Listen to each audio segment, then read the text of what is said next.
हे ठाकुर भक्तगण, आइए आज हम सब कथा श्रवण करने के लिए आए हैं। मैया, आज जो कथा हम श्रवण करने के लिए आए हैं ना, जानती हो आज जो कथा हम श्रवण करेंगे वह कथा बड़ा मर्मांतिक कथा है। इस कथा से अगर कोई एक शब्द भी अपने जीवन में उतारते हैं तो ये मनुष्य जन्म दुर्लभ हो जाएगा। हिंदी में बोलो।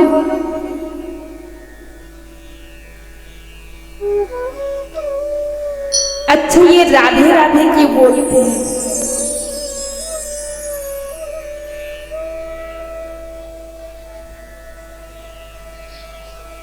राधे, तो एक बात बताई मेरी मैया, ये जो राधा नाम है ना, ये राधा नाम क्यों लेते हैं? बहुत सारे लोग हैं, पता है क्या बोलते हैं, राधा नाम लेने से क्या फायदा है, क्यों राधे राधे बोल। बहुत सारे माताएं हैं कि घर में सुबह सुबह उठकर राधे राधे बोलना चाहती है, लेकिन उसी घर के लोग कहते हैं अरे राधे राधे क्यों बोले, राधे राधे बोलने से क्या मिलेगा? तो इसमें क्या मिलता है पता है? इसमें ये राधे नाम लेने से इतना शक्ति मिलता है। अच्छा माताएं, ये राधा रानी कौन है? राधा कृष्ण क्यों कहते हैं लोग? कृष्ण राधा क्यों नहीं कहते हैं? कभी सोचा है? मेरे भगवान श्री कृष्ण कहते हैं कि कोई मानव एक बार राधा नाम लेते हैं ना, एक छोटा सा दृष्टांत, बहुत सारे लोग कहते हैं कि राधा नाम लेने से क्या फायदा है। तो आइए आज फायदा क्या है, बेनिफिट, वही बताएंगे, है ना। एक गांव में ना भागवत कथा का आयोजन किया गया। जैसे आपके गांव में ये भागवत कथा, ये सुंदर सिंह पांडा, व्यासपीठ, इसी तरह एक गांव में भागवत कथा का आयोजन किया गया और महाराज जी कथा कर रहे हैं। गांव वाले सब आ रहे कथा को श्रवण करने के लिए कि चलिए कथा श्रवण करने। तो जानती हो भैया,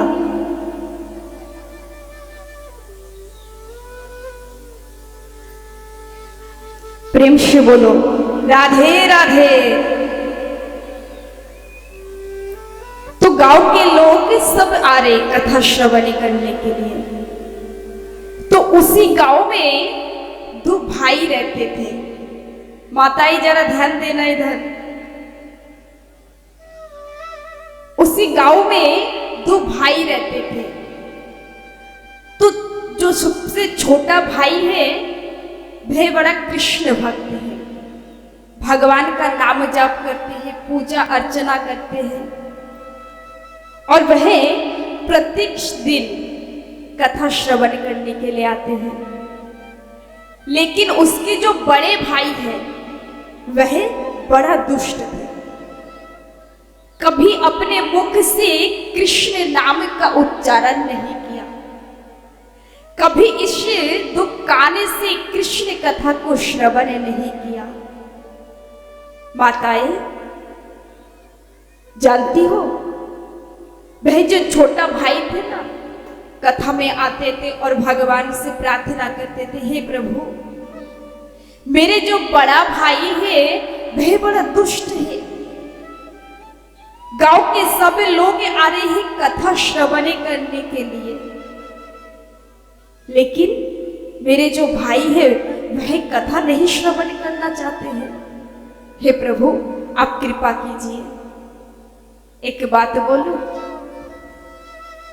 यहाँ पे भी ऐसी माताएं हैं जो ये चाहती है कि हमारे घर से सब आए कथा श्रवण करने के लिए, लेकिन कोई कोई है ये बोलते हैं कि कथा श्रवण करके लाभ क्या, वहां पे जाके क्या मिलेगा, इतने देर तक कौन बैठे रहेंगे, है ना। लेकिन वो माताएं दुखी है और भगवान से प्रार्थना भी करती है कि हे भगवान, हे प्रभु, मेरे परिवार के ऊपर कृपा कीजिए, दया कीजिए। तो वह छोटा भाई भगवान से प्रार्थना करते हैं और उसके मन में कथा समर्पण होने के बाद, मैया जानती हो, वह छोटा भाई महाराज जी के पास आते हैं और उनसे दो हाथ जोड़कर कहने लगे, महाराज जी। महाराज जी ने कहा, क्या हुआ बताओ, कुछ बोलना चाहते हो? तो वह छोटा भाई जो है उसने कहा कि महाराज जी, मेरे जो बड़े भाई है ना, वह कथा श्रवण करने के लिए नहीं आता है, वह कभी अपने मुख से भगवान का नाम कभी लेना नहीं चाहता है, आप थोड़ा कृपा कीजिए। महाराज जी ने कहा, क्या कृपा करूं मैं? तब उस छोटे भाई ने कहा कि आप हमारे घर पे चलोगे, मैं आपको सुबह लेने आऊंगा, आप क्या चलोगे हमारे घर पे? महाराज जी ने कहा, ठीक है, चलूंगा। वह छोटा भाई घर पे जाते हैं और घर पे जाके सबसे कहते हैं कि कल महाराज जी आएंगे हमारे घर पे, व्यवस्था करते हैं। और इधर वह जो दुष्ट थे, छोटे जो भाई थे उसके बड़े भाई, उसको पता लगता है कि महाराज जी आएंगे हमारे घर पे सुबह। तो उस दुष्ट ने क्या किया पता है मैया? घर के अंदर बैठ के दरवाजा लगा के चुप कर बैठा है, महाराज जी आएंगे। और इधर वह छोटा भाई चले गए, किसे लेने? महाराज जी को लेने। महाराज जी घर पे आते हैं और छोटा भाई उस महाराज जी से कहने लगे कि हे प्रभु, हे गुरुजी, इस कमरे के अंदर मेरे बड़े भाई हैं, आप कुछ कृपा कीजिए। महाराज जी बाहर से दरवाजा खटखटाते हैं, दरवाजा खोलो। और वह दुष्ट अंदर बैठकर कहते हैं कि नहीं खोलूंगा मैं, क्योंकि वह तो दुष्ट था ना। दुष्ट किसके बात सुनते हैं? किसी के नहीं सुनते हैं, वह तो अपने मन की बात ही सुनते हैं। लेकिन महाराज जी भी बड़े चालाक थे, उन्होंने फिर से दरवाजा खटखटाया। अरे दरवाजा खोलो तो सही। मैया, वह दुष्ट कहने लगे, मैं नहीं खोलूंगा दरवाजा। और महाराज जी ने कहा, अगर तुम दरवाजा नहीं खोलोगे तो दरवाजा तोड़ देंगे, दरवाजा खोलो। वह दुष्ट दरवाजा खोलते हैं, महाराज जी अंदर प्रवेश करते हैं और उस दुष्ट से कहने लगे कि राधे राधे बोलो। उसने कहा, मैं नहीं बोलूंगा। महाराज जी ने उन्होंने क्या किया, उस दुष्ट के हाथ को पकड़ लिया। माताएं, महाराज जी ने उस दुष्ट के हाथ को पकड़ लिया और कहने लगे, बोलो राधे राधे। दुष्ट कहने लगे, मैं नहीं बोलूंगा। महाराज जी ने कहा कि क्या नहीं बोलोगे? उस दुष्ट ने कहा कि आप जो बोल रहे हो मैं नहीं बोलूंगा। मतलब वह दुष्ट राधे राधे नहीं बोलेगा। महाराज जी ने क्या किया, दुष्ट के हाथ को बड़े जोर से मचोड़ते हैं और उनको दर्द होने लगती है। तो उसने एक बार कह दिया है राधे राधे। महाराज जी ने कहा चलो सही, इसने एक बार तो कहा राधे राधे। महाराज जी चले गए। कुछ दिनों के बाद उस दुष्ट का मृत्यु हो जाती है और फिर यमराज जी उस दुष्ट को लेके जाते हैं। यमराज जी भी बड़े सोच में पड़ गए कि इसे रखूं तो कहां रखूं। इसने जीवन में एक बार राधा नाम लिया है, इसे नरक में रखूं या स्वर्ग में, कहां पे रखूं। नारद जी को बुलाए कि आप कुछ बताए, इसको कहां रखा जाए। नारद जी ने भी कहा मुझे नहीं पता। इस दुष्ट ने जीवन में एक बार राधे नाम लिया है, अब इसको कहां रखे जाए ये मुझे नहीं पता। यमराज जी ने कहा फिर क्या करें, कुछ तो करना पड़ेगा। नारद जी ने कहा कि चलिए हम ब्रह्मा जी से पूछते हैं और ब्रह्मा जी ही कुछ बता पाएंगे कि जो व्यक्ति जीवन में एक बार राधा नाम लेते हैं उसे कहां रखा जाए। तो यमराज जी ने कहा चलो ठीक है। जानती हो भैया, उस दुष्ट को कहने लगते हैं कि चलो ब्रह्मा लोक में। माताएं, उस दुष्ट ने कहा कि मैं नहीं जाऊंगा। यमराज जी ने कहा क्यों नहीं चलोगे। दुष्ट ने कहा मैं नहीं जाऊंगा, मेरा मर्जी है। यमराज जी सोच में पड़ गए, अब क्या करें। तो यमराज जी ने कहा कि अरे तुम्हारे लिए अगर पालकी लेके आए तो चलोगे ना। दुष्ट ने कहा हाँ चलेंगे, अगर पालकी में बैठा कर लेके जाते हो तो मैं चलूंगा। पालकी लेके आए, उस दुष्ट को अंदर बिठाते हैं और यमराज जी कांधा लगाते हैं, इधर नारद जी भी कांधा लगाते हैं और कहा जाते हैं ब्रह्मा लोक में।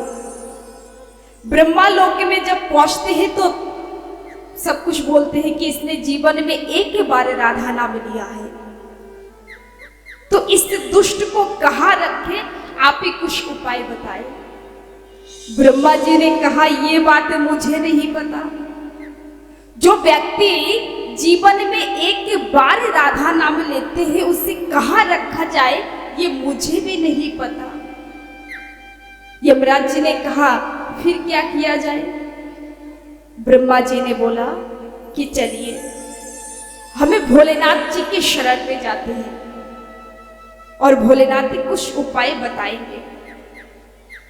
फिर वह दुष्ट पालकी के अंदर ही बैठे थे।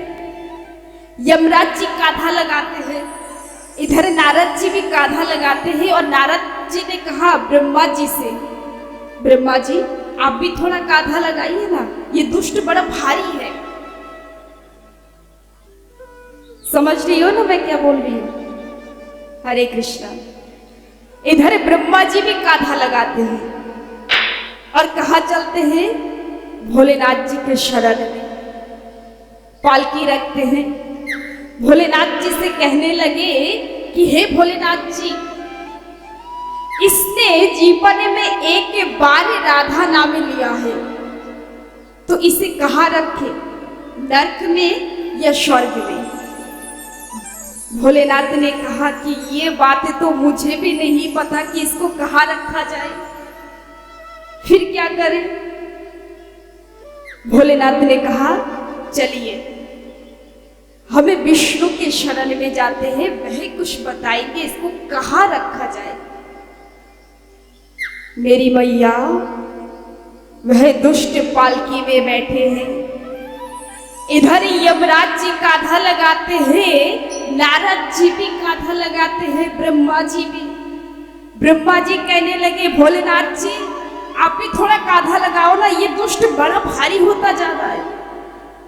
भोलेनाथ जी भी कांधा लगाते हैं और वह दुष्ट को पालकी में बिठाकर कहाँ लेके जाते हैं? भगवान के पास, और उनसे प्रार्थना कर कर कहते हैं कि हे प्रभु, आप ही बताएं कि इस दुष्ट को कहाँ रखें, नरक में या स्वर्ग में? प्रभु ने कहा क्यों?